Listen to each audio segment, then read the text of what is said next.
Hello and welcome to today's webinar with me, Jonny Bealby, a founder of Wild Frontiers. And I'm delighted to say tonight that be talking about a country that's so close to my heart. As many of you will know, it was in the mountains of northern Pakistan that I started Wild Frontiers. And to illustrate, I think, just how intriguing this country is, I'm delighted to say that for the first time, we have over 1,000 subscribers to tonight's webinar. So that is really amazing. We've had close to that on Silk Road Talks, but this is the first time we've actually got over 1,000 people signed up. Why is that? Well, I think obviously it's partly because people want to hear about this incredible country, Pakistan, but I suspect it's also partly because people are looking to get truly off the beaten track to authentic travel places that give them an experience away from mainstream tourism. So wherever you are, wherever you're watching this from, whether you're watching it live or you are watching it on catch up, you're very welcome. Thank you so much for joining us. So let me just explain a little bit about how this evening's going to go. First of all, I am going to talk a little bit about my background in Pakistan, how I started trips there, and then I'll talk through a trip to the north of Pakistan. We'll then be joined by Sophie, who will give us a journey through the south of Pakistan, which is the first time we've done a webinar on southern Pakistan. So that will be great for those of you that want to get information on the whole breadth of the country. I'll then take over again to talk about a couple of the other trips we do before talking about some of the practicalities of traveling to Pakistan. And then, of course, we should have time for a Q&A at the end. Mike is also on the webinar tonight. He'll be fielding questions. If you do have any questions, please use the chat box at the bottom, and we'll try and get through as many of those as we can. If we don't get through all of them, we will put them on the email, which you will get tomorrow, along with a link to this particular webinar. So if you have to dash off or you want to share it with friends or even watch it again, you will be able to. So without further ado, let me share my screen and talk to you about Pakistan and my history there. So, and I apologize if for those of you that have seen these webinars before and probably think I'm a bit of a cracked record going on about my former travels. But anyway, for those of you that haven't seen the webinars before, this was a journey that I did back in 1991. I drove a motorbike right the way around Africa. I also, in the 90s, rode a horse right the way along the Silk, I say right the way along the Silk Road from Kashgar to the Caspian Sea. That was about 2,500 miles by horse. But most pertinent to this particular talk is my journey that I did in 1996, following in the footsteps of Rudyard Kipling's famous short story, The Man Who Would Be King, a journey from Marwar Junction in Rajasthan up through along the Grand Trunk Road, across the border into Pakistan, and from there across the Khyber Pass into Nuristan, finishing in the Kailash valleys of Pakistan, which is somewhere we will talk a lot about on this particular webinar. That resulted in my 3 travel books, but by far more important than that is that it resulted in Wild Frontiers. And the reason for that was the time I spent with the Kailash. I'll talk a bit more about the Kalash as we get into this particular talk, but suffice to say, this is the kind of last remnants of what Kipling would have described as Kafiristan, meaning land of the unbelievers. That was an area that stretched right across Afghanistan and northern Pakistan. It was divided when the border was demarked in 1895 by Algernon Durand. But the Kalash still survive up there and are a wonderful people that I spent 3 months with. I made many enduring friendships, but probably the main friendship I made was with this man, Saifullah Jan.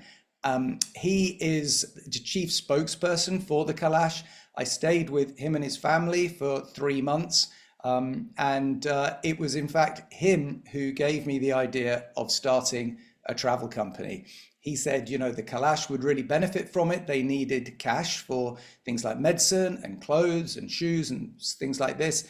And our British people or American people or whatever would be interested in spending time with them. And so it has proved. So we called the company Wild Frontiers, named after the Northwest Frontier, which of course was the border between British India and Pakistan, and was the name of the province up there in Pakistan until I think the early 2000s, when it was renamed Khyber Pakhtunkhwa. But these people obviously have been very fundamental, not just in the trips around Pakistan, but in the whole story of Wild Frontiers. So what I'm going to do, first of all, as I say, I'm going to talk us through a journey through northern Pakistan. This was really the first trip we ever did. Back in 1998, I took two people, on a journey around northern Pakistan. And it's still one of our favorite trips. There's a shorter version, which is the Hindu Kush Explorer, which is another one we do. This is 3 weeks, that's 2 weeks. And these are the kind of fundamental trips that we do in northern Pakistan. To give you a little bit of background on Pakistan, of course, I'm sure all of you know, it was formed in 1947, August the 14th, with partition of India. In fact, it was created as East and West Pakistan. East Pakistan broke away from West Pakistan and formed its own independent country of Bangladesh in 1971. Just to give you a few stats on the country, of course, Pakistan has seen a host of civilizations and empires with human existence dating back to Neolithic times. It was home to the famous Bronze Age Indus civilization, the Gandharan Buddhist Empire, which was at its height between the 1st and 5th centuries AD. Also, the Persians, the Afghans, the Indians, and of course the Brits have all held sway here at one point or another. Modern day Pakistan, as I say, was formed by the partition of British India in 1947 at almost 1 million square kilometers. It's the 33rd largest country on earth, sitting for most part on the South Asian tectonic plate, bordering India to the east, Afghanistan to the west, and China to the north. It has a population of 240 million, of which 96% are Muslim, making it the third most populous Islamic country on earth. The national language is Urdu, but interestingly, only 7% of the country speak Urdu as a first language. Its main industries are textiles, chemicals, cement, automobile assembly and engineering. 23% of its GDP is produced through agriculture, which employs 43% of the population. It's home to the world's highest polo ground. It has the highest paved motorable road in the world. And all importantly, from an adventure travel perspective, it's home to 3 of the world's highest mountain ranges, the Hindu Kush, the Karakoram, and the Himalaya, with 5 of the world's 14 8,000 meter peaks residing here. So there you are. That's a very quick little bit of info on Pakistan. Let's now take you on a journey through northern Pakistan. Now, most of the trips that we run to the north will start in Islamabad. It is a new city. When Pakistan was partitioned from India into East and West Pakistan, the capital was Karachi, but Islamabad was built during the latter part of the 40s, 50s and 60s, was inaugurated exactly 20 years after independence. So on the 14th of August, 1967, it was inaugurated as the capital. Probably the most famous site there is the Faisal Mosque. But there are a few other things to see, including the Lokversa Museum. But really, it's about arriving here, getting settled, and preparing for your journey up into the mountains. And that's the first thing we do. We get into our minibus. I'll show you a picture of that in a minute. And off we travel up towards Chitral. And this is, of course, a classic site that you will see. This is a group that I took there last May 2024. And of course, the famous trucks that you will see. This one overloaded with chaff, which is not an uncommon sight on the roads up there. Your first port of call on this journey is going to be the Swat Valley. This is an area renowned for the Swat Gandharan civilization, the Buddhist civilization that, as I say, was at its height between the 1st and 5th centuries AD. An interesting little side note here, Guru Rinpoche, otherwise known as Padmasambhasa, was the 8th century Buddhist master who is credited with bringing Buddhism to Tibet. He was born in the Swat Valleys, so a large part of kind of the spread of Buddhism came from the Swat Valley. These are the kind of, I just thought I'd kind of throw this in there straight off. When you're traveling in the north, you will travel by, this is of course on our group trips. If you're on a tailor-made trip, just two of you or whatever, you will probably use a Land Cruiser for the whole thing. But if you're on the group, you will use the coaster, 24-seater coaster. Given that our maximum group size is 12, that means that you will have a 2 seats each, 2 seats for each of you. But when you get up to Chitral, we convert into these wonderful jeeps, which were part of a deal with Pakistan during the 70s. They were flat packed in from America, beautiful Willis jeeps that are still being used up there, and they form a fantastic way to get around northern Pakistan, as you can see here, with the roofs off and all the views around you. Your first stop then is going to be Chitral. This is the town, or the province, I should say, really, at the top of Pakistan. It's backdropped by the beautiful peak there that you can see, Tirich Mir, which is over 7,500 meters and the highest mountain in the Hindu Kush. The mosque that you can see there is the Shahi Mosque, which was built almost exactly 100 years ago in 1924 by Suja ul Mulk. The royal family there, because Chitral, you have to remember, was its own kingdom, and it was supported by the British during the time of the Great Game in the 19th century to kind of stop Russian influence into this part of what was then considered to be British India. This, of course, all went slightly wrong when in 1895 there was the famous siege of Chitral at Chitral Fort. Basically, Anan ul Mulk, who had been ruling Chitral for 30 years and was a friend of the British, died, leaving 60 children. The British decided they wanted one person to be in charge. The locals didn't particularly like that idea, and so they laid siege to the fort. This was at a time only 10 years after Gordon had met his fate in Khartoum, so there was much worry in Whitehall and Calcutta, and armies were dispatched both from Peshawar and from the other side, from the Skardu side, to get across to relieve the siege, which they did. They actually carried the first cannons into Chitral, fired a couple of these off, and the locals scarpered. And then a compromise ruler was put in charge called Suja ul Mulk, who ruled until 1936. So this was the scene of the famous siege. Here you can see some of the soldiers, but it was a worrying time. It was held for, I think, about 2 months, and here are some of the cannons. It used to be closed off to tourists. They have actually now opened it up, and there are some fascinating artifacts, all sorts of photographs, some really interesting things. This is my favorite. It's a letter from Louis Mountbatten, the then Viceroy, and if you notice the date in the top right corner, you'll see it's the 12th of August 1947, and it's basically writing to the Meta of Chitral, the ruler. Meta means ruler in Persian, to apologize for not being able to come up and do some hunting, but he's rather busy. This is 2 days, of course, before partition, so some fascinating bit of history there. There's a beautiful place to stay. The accommodation on this trip through the north is I suppose I'd say varied, but when it's good, it's really good.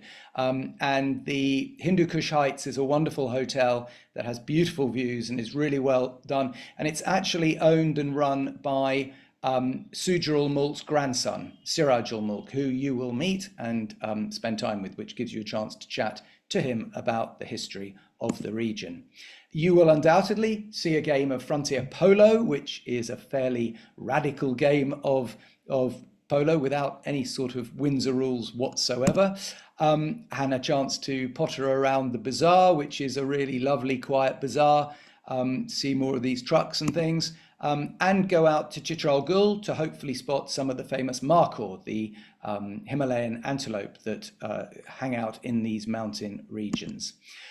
From there, we will travel to a place called Ayun, which is 45 minutes down the road, to stay here with another one of the royal princes, Maqsood ul Mulk, who has been a great friend to Wild Frontiers ever since I've been going there. This is his home. It's one of the most beautiful gardens you'll ever see.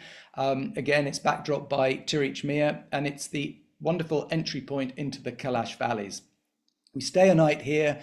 We go for a walk. Here's us helping the locals pick the mulberries from the trees. You take a big sheet, the kids go up into the tree, shake it, and down come the mulberries. But really one of the great highlights of this trip, particularly for the story really of Wild Frontiers, is the Kailash valleys. This is where I did my big journey back in 1996. I came out over these mountains, the ones you can see behind there. Behind there is Afghanistan. And I came out over a high pass there and into the Kailash valleys and met the Kailash. And they really are a quite extraordinary group of people. They are animistic pagan tribe. They worship ancestral gods as well as natural gods such as the honeybee. They have goat gods, they have family gods, they believe in a pure and impure world, and they have a fascinating history which they believe dates back to the armies of Alexander the Great. On this trip, on the trips with us, you will spend time learning about the Kailash culture. And really the remarkable thing is that when you think that they are surrounded by Islam on all sides for thousands of miles, really, it's incredible that they've managed to endure their culture, and their culture is strong. It's growing. Back in the 70s, there were only 2,700 Kailash. Now there's over 4,500 in the three narrow valleys that buttress up against the Afghan frontier. And no time is this more spectacular than at their festivals. They have 4 festivals a year. The Festival of Joshi is probably the most popular. This takes place in May every year, and we always run a couple of groups to that trip. It's already sold out for this year, so if you want to go to the Festival of Joshi for 2026, sign up quickly because it always sells out a long time in advance. It's amazing. It's really to do with purifying the valleys, sending out the bad spirits. The Qazis, who are the preachers, if you like, they sing songs, and the locals dance and beat drums and basically shoo the bad spirits out of the valleys.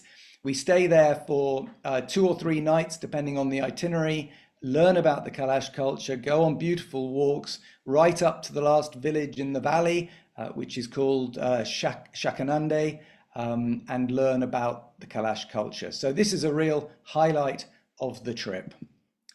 From there, we head northeast. The mountain that you can see in the top corner there is actually, that's the eastern side of Tirich Mir. So we've come around Tirich Mir and we're driving now up towards the Shandor Pass. And this is a truly beautiful, beautiful journey. This is really where I always think the subcontinent divides into the Central Asian kind of plains. Very dramatic. You can see kind of mountain desert scenery. These are the jeeps we have driving along up towards, first of all, Mastuj, and then from Mastuj up onto the Shandor Pass. This is really it's an amazing pass because most passes are kind of are like that, you know, they are up and over. This is a plateau pass, so you go up to 3,800 meters. And then there's about 8 kilometer flat stretch of land. And it's on this land that you have the famous Shandor Polo Festival. The departure for this year is on the 14th of June. It's guaranteed, but there are still some places left. So if you want to go to northern Pakistan and see what is probably the most remarkable polo match in the world, that is the trip for you. It's a stunning place. I absolutely love it up there. At other times when there isn't the festival and you don't have all these people up there, it's very remote, it's very isolated, you don't get many people up there, and you go for nice walks before carrying on down the other side towards the Giza Valley, it's called, and Gilgit. And this is kind of the accommodation that is being put up now in this part of northern Pakistan. It's very agreeable, and some lovely places with beautiful locations for these kind of guest houses. You will then come down to Gilgit. And Gilgit, it used to be the furthest outpost of empire. I think it was something like a 3-week journey to the nearest telegraph station in Srinagar. You didn't want to be posted there if you were a British officer in the 19th century. It has, again, some remarkable Buddhist remains. This particular one carved on a rock face 100 feet up just outside the town, which we will visit. But it's also home to a very interesting Christian graveyard. The most famous inhabitant of this graveyard is a chap called George Hayward, who was murdered on the Darkot Pass in 1870. He was a player of what became known as the Great Game, mapping out the passes between what was then British India and Tsarist Russia. But it's an interesting place to visit and see his grave there. From Gilgit, we head north up towards probably the highlight, certainly in terms of geographical features, towards Hunza. And this is where you come round a corner and you see Mount Tirich Mir for the first time, 7,788 meters high, and it is truly remarkable. We stop for lunch at a place which claims to have the longest continuous vertical view anywhere on Earth. It's 9 miles from where this group are sitting to the peak of Tirich Mir, and that's a great place to stop and see the mountain. And we arrive in Hunza. Now, Hunza is known for many things: longevity, apricots, and perhaps being one of the most beautiful places on Earth. And for good reason. And we stay here for 3 days. The mountains are simply magical. The hotel that we stay at, I'll just tell you quickly about the fort. This is the famous Baltit Fort, built in about 1300 AD. The story goes that there was a Tibetan princess that came to marry a Hunza prince, and hence brought with her a Tibetan architect, and so we have the slightly Tibetan style of architecture. Just next door, there is also the Altit Fort, which is similarly spectacularly located, if not quite so spectacular in its architecture. And again, dating from a similar period. The river you can see down below is the Hunza River, and the road to the left is the Karakoram Highway. We stay at a hotel, at least one night anyway, at a place called the Eagle's Nest. We've been staying here ever since I started running trips to Pakistan. It's grown and improved in facilities from my first day, which was on the floor in a one-room guest house.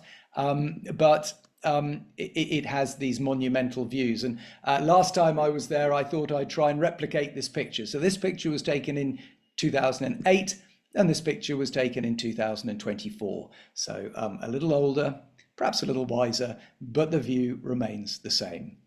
From there, we'll go walking. We travel up the Karakoram up the Karakoram Highway towards the Kunjarab Pass, where we go past the newish, it's not new anymore, Lake of Atabad, which was formed in 2010 when a massive rock slide blocked the Hunza River. If we have time, we can go for a boat ride on the river, on the lake, and see the famous bridge. Now, this was the original bridge. It got swept away when the lake was made, but they have made a new one, and you can even go on a zip wire across if you so fancy it.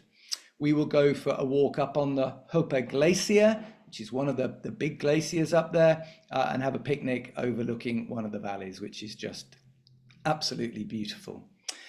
From here, on this particular trip, the Summer Mountain Explorer, we travel again on the Karakoram Highway, where we get to Fairy Meadows. This is in the lee of the famous Nanga Parbat, which is the western end of the Himalaya. So we've gone from the Hindu Kush into the Karakoram, and now we are looking at the Himalayas, the last mountain of the Himalaya. It's over 8,000 meters. And the lodges up there, beautiful. It's a great place to go and hang out. And from there, we can travel across the Dosai Plateau, the Dosai National Park, to the Skardu region and Baltistan. Now, if those of you that are familiar with northern India and Ladakh will know that this is just a stone's throw across the border, and you'll see it's very similar topography. There's an old bazaar, again, more polo, more Buddhist remnants, and some of the best hotels in the region. Both Kaplu Palace and Shigar Fort are two of my favorite hotels in the whole of the subcontinent. Old palaces converted into beautiful hotels, and we use these on all of our tours. One of the things that we'll do while up there is go up the Hushay Valley, which is towards the what's called the Baralat Chala, which takes you to the K2 base camp. And we have our Wild Frontiers Foundation School here at Balagon. In 2010, we did a sponsored trek to K2 where we raised £20,000. We built a school, which we've extended over time. We now have over 100 students there with 6 teachers, and it's great. We run this school, which helps get primary school kids up into the second middle school, which they can go to, which is about 5 kilometers down the road. So that is the Summer Mountain Explorer. There is a shorter version called the Hindu Kush Adventure, which I'll talk about a little bit later. So this is if you've got 3 weeks. If you've only got 2 weeks, then you want to do the Hindu Kush Adventure. But that is northern Pakistan. Now, I'm going to stop. Oh, hang on. What I am going to do is introduce Sophie, of course, which was very remiss of me. Sophie's going to talk about southern Pakistan. She is the chairperson of the Royal Society for Asian Affairs and a founder of Maximum Exposure, a tourism and cultural development consultancy specializing in South and Central Asia. Sophie is the author of 6 guidebooks for Brat travel guides and is a regular contributor to Lonely Planet, The Telegraph and Wanderlust. Sophie read South Asian Studies at Cambridge, where she learnt to speak Urdu, and she first visited Pakistan in 2008. She returned to the country with Wild Frontiers in November of last year to do this tour, and she is going to talk about it now. So I will stop sharing my screen. And Sophie, are you there? You are. Yes, I am here. Thank you very much for that warm introduction, Jonny, and particularly for bringing back some very happy memories of my first trip to Pakistan, traveling along the Karakoram Highway and going to Gilgit and to Hunza and to Kuntarab. So I'm just going to share my screen. Hopefully that will work, and you can now see my pictures from the south. So I fell in love with Pakistan actually long before I first visited the country. And as a South Asian Studies student 20 years ago, I studied Urdu and its poetry. I dreamed of following in the footsteps of the Mughal emperors and of sitting in the Shalimar Gardens. And I wrote essays on the significance of Gandharan Buddhism, the Silk Roads, and of partition. But at that time, there was one site which really captured my imagination more than any other. And thanks to Wild Frontiers, I finally got to see it last November. This is Mohenjo Daro. When we talk about the great civilizations of the ancient world, we all know about ancient Egypt, and most people could probably also name Mesopotamia. But there was a third, the Indus Valley civilization, the majority of which is in today's Pakistan. The UNESCO World Heritage Site of Mohenjo Daro was built around 2500 BC, so 4,500 years ago. It was one of IVC's largest cities, covering around 300 hectares and with a population in excess of 40,000 people. Laid out on a grid system, it's one of the earliest, if not the earliest, known examples of urban planning, with a citadel, municipal buildings, and huge granaries, fortifications, and a complex irrigation and sanitation system. In the bathhouse, there was even a hypocaust. This was a really sophisticated, wealthy civilization. The agricultural and trade surplus was sufficient to support not only the king, but also classes of priests and artisans. The statues, one of which you can see on the screen here, the decorative seals, and the jewellery excavated at Mohenjo Daro are in Pakistan's national museums in Karachi and Lahore, and also in a small museum on the site. I wanted to speak to you about Mohenjo Daro and IVC first, because chronologically this is the start of major urban settlement in the Indian subcontinent. Historically, its significance is unrivaled, and anywhere else in the world, both this site and its sister site of Harappa, which is also on the World Frontiers itinerary, these are places which would be heaving with coachloads of tourists and school groups. But this is southern Pakistan. Our Wild Frontiers group had the entire archaeological site to ourselves, and you can see in this picture of mine, there just is not another person there. The almost complete absence of other tourists was a recurring feature in our trip in November. And whilst that sense of exclusivity of being tourism pioneers is really exciting, it means that a lot of other people are missing out. In the last few months in particular, I've told people over and over again that Pakistan has the greatest unrealised tourism potential of any destination that I've been to. When I first visited in 2008, and Johnny's done the flashback photo, so here is me in my early 20s in northern Pakistan, I got a glimpse of that potential, but my ability to travel around the country was limited by security concerns. Now, fortunately, most of those restrictions have been lifted, and every part of Pakistan, but particularly the south, is shouting out for tourism development and attention to make use of its extraordinary cultural assets and its human resources. There's a need for tourism to create jobs and to drive economic growth in the country, but also to catapult Pakistan proudly and confidently to international attention and in a positive way. In my part of the webinar today, I want to highlight the variety of tourism sites and experiences which southern Pakistan has to offer. Unlike Johnny's part, I'm not going to sort of follow the tour in order, but sort of pick out some of my favourite places and experiences. If you have travelled previously in India or in Central Asia, you may well have a sense of déjà vu, which certainly rams home the arbitrariness of modern borders. But the exact combination of the landscapes and cultural heritage, ethnicities and languages, politics and economic challenges is unique to Pakistan. For me, one of the real highlights of the southern Pakistan itinerary is the huge number of shrines. The city of Multan is often described as a city of saints, but I was just as inspired by the shrines in Larkana and in Ud Sharif. There's no doubt that the architecture of the shrines is impressive. Inside and out, buildings like the Abdul Latif Bhitai Shrine and the Shah Rukni Aban Shrine are works of art. But what I really love most about them is that although they're hundreds of years old, they're not mothballed relics. These are still places of active pilgrimage where Sufi Muslims come to pray, they come to play music, and they sing. The tangible and the intangible cultural heritage of Pakistan collides here, and you meet dozens of local people, from young children through to the very old. And they want to stop and they want to chat.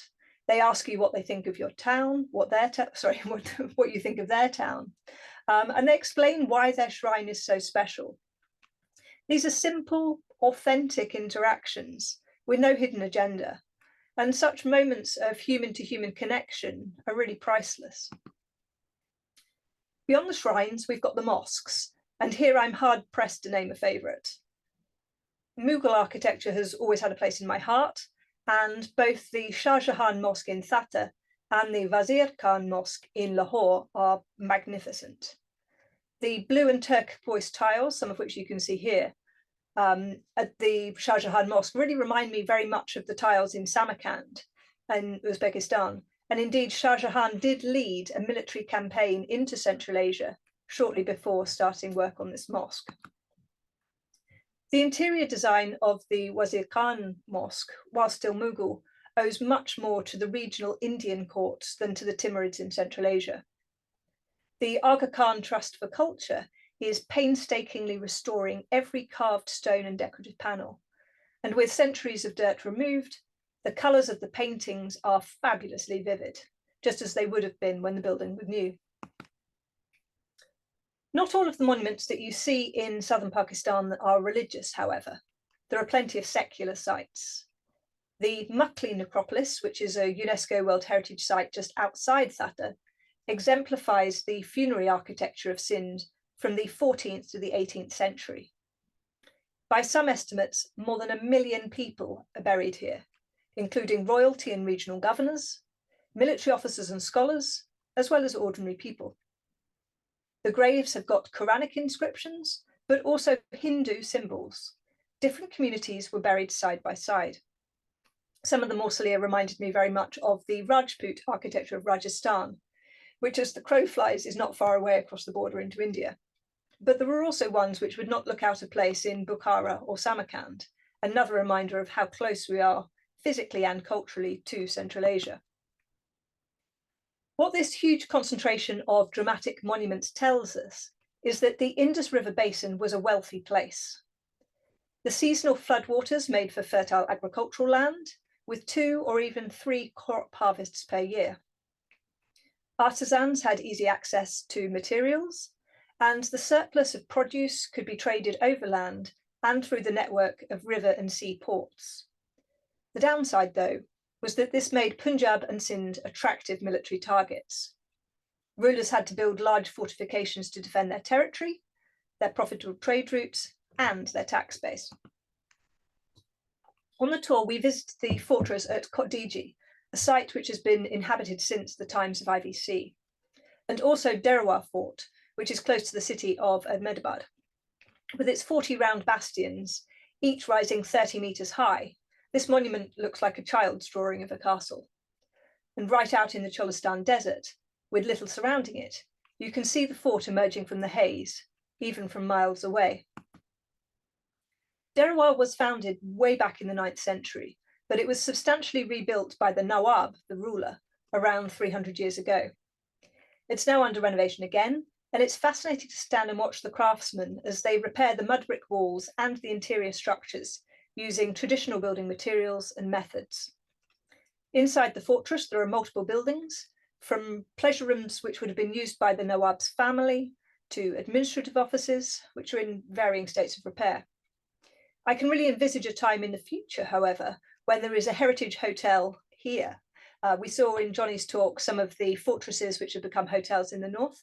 That's much less common at the moment in the south, but this is exactly the kind of place where we will, I hope, have a boutique hotel. Several of the sites that you visit on the tour have small site-specific museums, including Mohenjo Daro and Harappa, but there are also some larger collections. I was very impressed by the collections and displays of the Noor Mahal and the Bahawalpur Museum. Noor Mahal is a former palace, and its exhibitions tell the history of the princely state. The best museum on the tour, though, is without doubt Lahore Museum. This grand old building, which was built by the British in 1894, is where the author Rudyard Kipling's father, John Lockwood Kipling, was the curator for 18 years. The 18th century cannon that Kipling famously wrote about, Zamzamar, also known as Kim's gun, is right outside the museum. Lahore Museum is wonderfully over-the-top example of Indo-Saracenic architecture. You can think of it as a cross between the Red Fort in Agra and Brighton Pavilion, all rolled into one. The museum's earliest collections date from the Bronze Age, but of great interest to the casual visitor are the Gandharan and Greco-Bactrian statues of the Buddha, as well as a miniature stupa. As Pakistan today is Muslim majority state, people often forget about the religious diversity of the country, in particularly prior to partition in 1947. Not only are some of South Asia's greatest Buddhist sites in Pakistan, but there are also places of pilgrimage for Hindus and for Sikhs. I'm a huge fan of textiles, and there are great examples of these in Lahore Museum too. This exquisite embroidery depicts a nativity scene, and I asked a friend at the V&A about it. She estimated it was probably made in the 19th century in Iran, but would have then been brought to Pakistan by one of the Catholic missions, probably for use as an altar cloth or a wall hanging. It was then acquired by the museum's curator, Lionel Heath, in 1926. I'll come back to Lahore in a moment, but I wanted to sidestep briefly and talk about some of the things you can see and do along the way between Pakistan cities and historic sites. The advantage of travelling by road in a minibus is that you can stop and start the journey whenever there's something interesting or photogenic to see. Pakistan's truck art is legendary and extends not only to the lorries, but also tractors and any other vehicle which has got space to bejazzle. We stopped in the Friday animal market in Admedpur, where we met some absolutely enormous goats, and our guide Salahuddin knew the very best places to buy sticky dates and halwa, which is an incredibly popular local sweet. We also visited a ceramics workshop in Multan and were able to meet the artisans, many of whom are women, and to see how they make and paint plates, cups and vases for both domestic markets and for exports. Right. I've saved Lahore for the last because this is a city that I could return to 100 times and still never get bored. If you've got time before or after your Wild Frontiers trip, this is the place to spend it.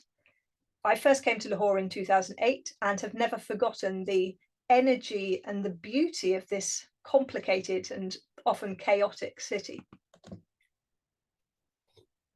Lahore is very much the sister city of Old Delhi. And if you stand in the bazaar outside the gates of the fort, you could easily mistake one for the other. Both these cities were Mughal capitals and have this dynasty to thank for their grandest monuments, though those in Lahore are actually more numerous and better preserved. The walled city of Lahore, which is the area around the Lahore fort and includes the huge Badshahi Mosque, Wazir Khan Mosque and Shahi Hammam.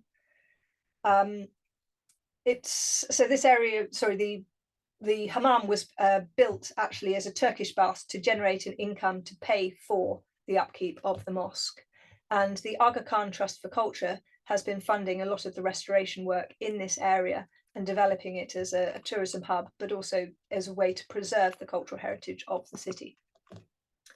We walked through the walled city in Lahore in daylight and then returned for dinner after dark. The Haveli restaurant on Ford Road is an historic monument in its own right and somewhat of a Lahori institution. The rooftop views over the floodlit Badshahi Mosque are unbelievably beautiful. And when we were momentarily affected by a power cut, not an uncommon occurrence in southern Pakistan, the pitch black night just made it all the more atmospheric. Haveli's barbecued meats are mouthwatering, and it's a prime opportunity to try Mughlai cuisine, the food of the Mughal court, which reflects the prominent cultural influences of Central Asia and Iran, as well as India. I particularly recommend the kebabs, but if you are vegetarian, you will not go hungry. Beyond the walled city, we strolled in the Shalimar Gardens. These are the Persian paradise gardens built by Emperor Shah Jahan. Along with Lahore Fort, Shalimar is a UNESCO World Heritage Site. The water cascades down terraces and into pools, and it sprays into the air from fountains, all of which are supported by a complex 17th century engineering system. Famously, Shah Jahan himself is entombed alongside his wife, Mumtaz Mahal, in the Taj Mahal. But his father, the Emperor Jahangir, and his father-in-law, Asif Khan, are both buried in Lahore in Shahdara Bagh, which is the Passage of Kings. In fact, Jahangir is the only Mughal emperor buried in Pakistan. I thought that Jahangir's tomb is actually quite an odd-looking building. Proportionally, it seems too wide and too squat for the size of its minarets, although its white marble and floral fresco adorned interior is magnificent. And the red sandstone too is a sort of defining feature of Mughal architecture across the subcontinent. For me though, the nearby tomb of Asif Khan is more interesting, structurally and in terms of what happened to it after it was built. This 17th century mausoleum was built in a Central Asian style, a reminder that the Mughals and many of their courtiers traced their origins back to what is today Uzbekistan. Asif Khan was commander-in-chief of the Mughal army and later on Governor of Lahore. Originally, this striking building would have been clad in white marble, and it would have looked actually pretty much like a mini Taj Mahal. But the materials were plundered by the Sikh Empire in the 19th century. And if you've ever visited the Golden Temple in Amritsar, that's where the marble from this mausoleum ended up. I've talked about the tangible and the intangible cultural heritage of southern Pakistan, but the note I want to end on is the people who built the monuments, preserve those traditions, and are driving Pakistan forward today. You might come to the country to see a particular site, maybe Mohenjo Daro or the Shalimar Gardens, but what you will take away are the wonderful memory of meeting and interacting with local people. Everywhere we went, we met people wanting to talk. Pakistanis are well aware that their country does not have a good reputation on the international stage, and so they take every opportunity to put that right. They are incredible hosts, and they are incredible ambassadors for Pakistan. Wow. Sophie, yeah, I couldn't have put it better myself. Yeah, what a fantastic talk there on a region of Pakistan that is more overlooked than the north. And goodness me, you've given it a very good write up there. What a fantastic talk of some amazing places. You mentioned so many places that I've loved myself, places like the Wazir Khan Mosque, which for me is the most beautiful mosque I've ever seen. Absolutely beautiful. And Lahore is such a fascinating city. Like you say, you could spend days and days there. Sophie, that's fantastic. Let me just share my screen because I'm aware of the time that we are slightly, as usual, slightly pressed on. So what I want to do now is just quickly tell our viewers about some of our other tours to Pakistan. I mentioned in my talk the 2-week Hindu Kush adventure. This is our signature trip to northern Pakistan because, of course, a lot of people don't have 3 weeks to travel around. And it starts in May and goes right the way through to October. 10 different departures, plenty of them. And of course, if you wanted to do that, if your timing suited better for that and you wanted to do an extension over to Skardu or indeed down to the south, of course, we can organise that for you. I'm going to talk in a second about Foreign Office advice and security situations in the country because I've had a couple of questions about that. The one trip that does not contravene Foreign Office advice, that's the British FCDO advice, is this one, walking in Pakistan, journey to the roof of the world, because you fly from Islamabad up to Skardu and then you go walking up in the mountains up there. Beautiful trip, which is top and tailed by my 2 favorite hotels in the whole of Pakistan, which is Shigar Fort and Kaplu Palace. I showed you a picture of Kaplu Palace earlier. Absolutely beautiful, beautiful hotel run by the Serena Group, so very high quality as well. So that's the trip that does not contravene Foreign Office advice, but requires 4 days of walking when you go over the the Tale Pass, which is 4,500 meters. So not for everyone. Probably one of the most dramatic trips we do is under a pagan moon. This is with the Kalash in winter for their winter solstice festival. This is when they celebrate the winter solstice, very important part of their religion, and it's an incredible time to be there. It's the most kind of elaborate festival that they have. Our groups, the women have to purify themselves to be in the valley at this time. You have to be purified. The women do that by washing in a special way. It should be in the river, but they allow our women to do it with a bucket of hot water. As for the men, we have to go to the goat sacrifice and have sacrificed goat's blood splashed across our face. But it really does take you into a world of pagan, wild Hindu Kush life, which is absolutely amazing. We'll also on this trip go and see the Markhor. If the snows have come early, more of the Markhor come down. And if you are extremely lucky, and I do stress extremely lucky, you just might see one of those. I took a group up to Chitral for this trip in 2007, and we saw this snow leopard. This one has sadly died, so the chances of seeing a snow leopard are very, very remote, but it's not completely impossible. So let me quickly talk about practicalities of traveling to northern Pakistan. In terms of flight connections, BA fly there again, so that's good from London direct. Virgin fly there, and of course through the Gulf you've got Emirates and Qatar, and Turkish through Istanbul. So if you're coming from the States, Turkish is a very good option, or Emirates or Qatar.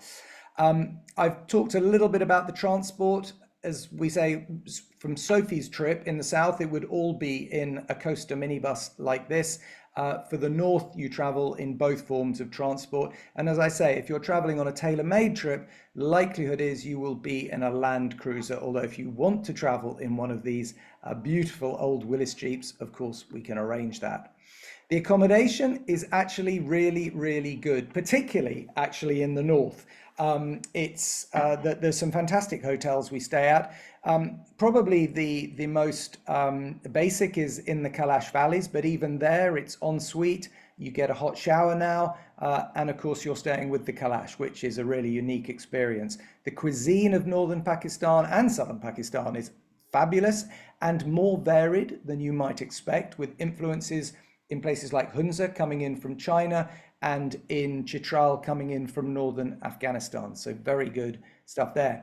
Now, what I also want to quickly talk about is visas have become a lot easier in the last 18 months, with e-visas now available for people from America, Canada, Britain, Australia, etc.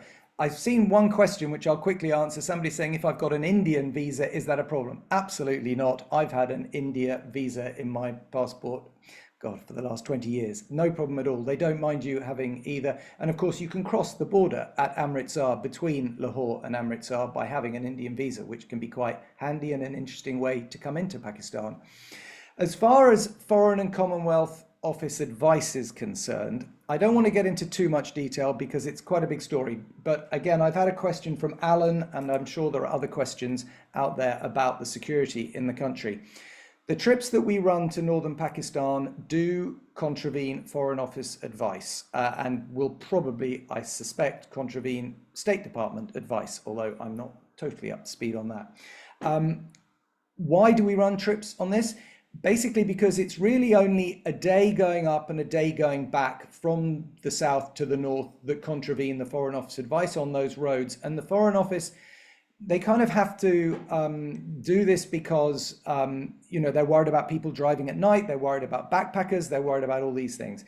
We've been running trips up and down both the journey from Islamabad to Chitral and from Gilgit back down to Islamabad on the Karakoram Highway for 25 years. I've never had any problems. There are plenty of police on the road.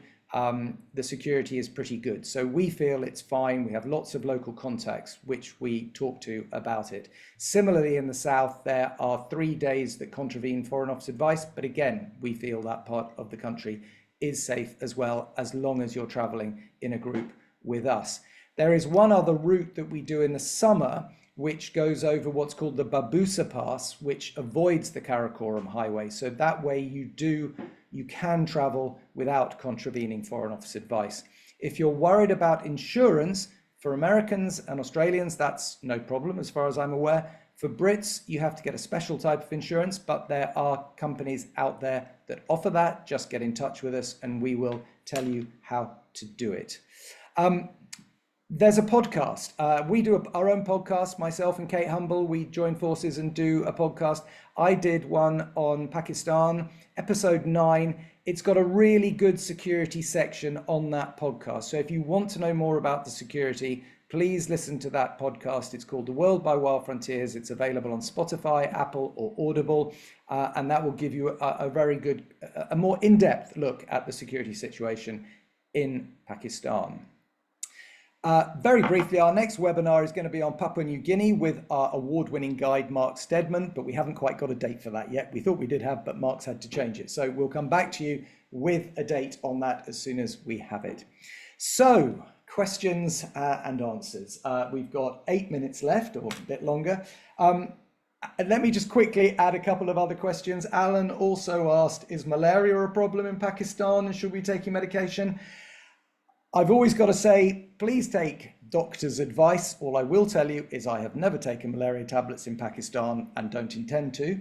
What altitude does the trip reach? And if we have experienced problems at altitude previously, should we be taking medication, in brackets Diamox? You shouldn't need to. The highest point you're going to sleep is 2,800 meters at Eagle's Nest, but by that time you've already been in northern Pakistan for the best part of 12, 13 days. The highest point you get to is on the Shandor Pass, but that's 3,800 meters, or around 12,500 feet for our American friends, but you're only on it for hours and you come back down the other side. Altitude sickness is not an issue I've ever come across on running this particular itinerary. And finally, and this is a really good question and it's very important, do you have any advice on the best currency to take and how much should you take for this trip?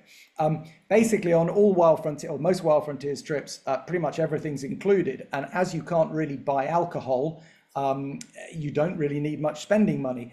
And if you want to buy carpets or trinkets and stuff like that, a lot of the shops, particularly in Hunza, where there's some very good souvenir shops, will take credit cards. But in answer to the question, please do not get Pakistan rupees in your home country. Go to Pakistan with US dollars, British pounds, or euros and change them in the money changers, which our guide will take you to when you're there. That way you will get a proper rate of exchange rather than about half the rate of exchange if you do it any other way. Right, I'm going to stop sharing so you can see me, which is probably better. Mike, have we got some more questions? Thanks, Jonny. Sophie, that was really inspiring. Just need to decide whether it's north or south to visit. You've covered a lot, but there are a few more questions. One from Michelle saying the northern trip is her dream trip. She's wanted to take forever, but which season is best?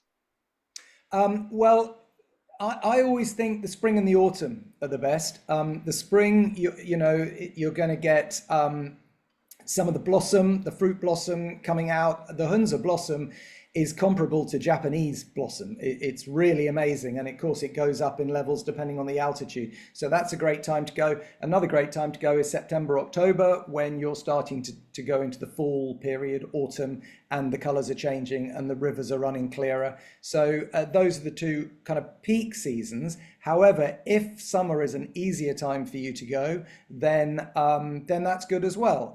And you can do the full 3-week trip during that period. But if I was to be forced to give you a date, I would say probably May or September, October. Great. Steve says, we're both in our 70s. How strenuous are the walks? Again, on the northern trip, that is. Well, they're all optional. So really, there's nothing that is radically difficult, depending on what you want to do. In the Kailash valleys, we walk up to Shakanande, that village I was talking about. It's along a jeep track, so it's not particularly tricky. Obviously, the Roof of the World trip, that is a more strenuous trek, well, kind of hiking trip, I'd call it. I wouldn't necessarily call it a trekking trip, but it's a hiking trip. So that's obviously more strenuous. But no, on the Hindu Kush Adventure or the Summer Mountain Explorer, you should be absolutely fine. We've taken plenty of 70-year-olds on those trips. Great. John is asking whether we have much interaction with the Kailash on the walking trip. The hiking trip does not go to the Kailash valleys. It stays in Baltistan on the other side of the country. So the answer to that is no. Okay. And Philippa wants to know whether it's possible to visit India with a Pakistan stamp. So the reverse, basically. Yes, it is. Yeah. Okay, that's good to know. And then Pakistan stamp, yes, absolutely. Brendan's got a question. He's visited both north and south with us and is wondering if we have any plans to offer trips to Balochistan. Balochistan. I've got to be honest, nothing imminent. It's probably the most the region with the most security concerns. And I think as much as we would love to, Quetta and places like that, it's going to be some time before we operate over there. Great. And then just one final question. Is it possible to combine both if you can't decide between north and south? Oh, well, that's a good question. The problem, of course, is the climate. Sophie, you went in November, I think. Yeah, so I think it is possible, but it will have to be carefully timed. The southern part of Pakistan becomes very, very hot in the summertime, which is why I went in November when the temperatures are a bit more comfortable. If you were going to combine the two, again, you'd be looking at spring or autumn. In fact, when I went to Gilgit-Baltistan originally, I think I went in October, beginning of November. That might limit your options in terms of hiking, but if you're there primarily for a Jeep program and a cultural program, you could certainly do that aspect and then go to the southern part of Pakistan. Also, I mean, Wild Frontiers has got a tour, I think, to one of the winter festivals for the Kailash. So you could go and do that festival and then do southern Pakistan either before or after that, and that would give you an entirely winter trip. That's spot on, Sophie. Yes, of course, you could. I would recommend doing the southern part first and then going on to do the Kailash trip. But I'm also remembering that I did take a couple who did a tailor-made trip with us to the south and joined the May trip. So it would have been pretty hot in April down there in the south. But if you don't mind getting on for 40 degrees, that's certainly, it is doable. Yes, yes. Great. Actually, just one more question from Warren, who's wondering if it's safe for private travels as opposed to group tours. We do send plenty of tailor-made passengers there, don't we? So yeah, we do. We run an equal number of tailor-made trips to Pakistan as we do our group tours. So yes, absolutely. What I'm not sure about, and I think things are changing in Pakistan, is whether you can travel in Pakistan independently and just, jump on buses and stuff like I did 25 years ago. I think that is coming, but I'm not sure it's quite there yet. I would agree. I think it's sort of on the verge of coming. Yeah. There are a number of security restrictions still in place. For example, in some places, the requirement for a police escort or a curfew.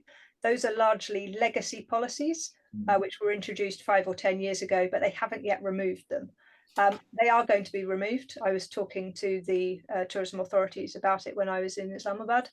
But at the moment, they're keeping them there because they think it makes people feel safer just to know they're watching. And they don't want a pickpocketing or any other sort of street mugging or incident that would give Pakistan a bad reputation. So I think in some ways they're going a bit overboard with the amount of security and regulations because they're worried that something could happen and it would have an adverse impact on the recovery of tourism.